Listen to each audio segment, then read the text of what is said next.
Hello বন্ধুরা, welcome back to my channel. বন্ধুরা, অনেক দিন পর ড্রাগন গাছের ভিডিও নিয়ে তোমাদের সামনে হাজির হয়ে গেছি।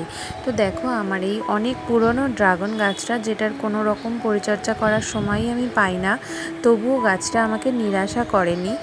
গাছটিতে 5টা থেকে 6টা ফুল এসেছিল, কিন্তু অবশিষ্ট এখন 3টে ফলে দাঁড়িয়েছে। তো এই ফলগুলো বর্ষার সময় ফুলগুলো ফুটেছিল, যার জন্য মুখটা একটু পচে গেছিলো, যার জন্য ফুলগুলো সেইভাবে বড় হয়ে উঠতে পারেনি, যার জন্য ফলটাও দেখো ছোট ছোট হয়েছে। তো যাই হোক, যেটুকু ফল হয়েছে তাতেই আমি খুশি। আর দেখো, এইদিকে 3টে হয়েছে আর মুখের দিকে একটা, টোটাল 4টে ফল হয়েছে। তো ফলগুলো বড় হলেও তোমাদের সঙ্গে শেয়ার করব। আর আমি গাছটা নিয়ে কিছু কথা বলার জন্য ভিডিওটা করছি।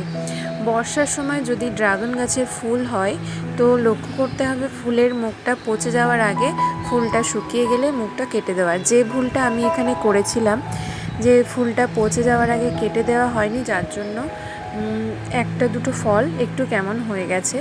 যেমন দেখো, এইখানে যে ফলটা দেখতে পাবে, ওর মুখটা দেখো লাল হয়ে গেছে।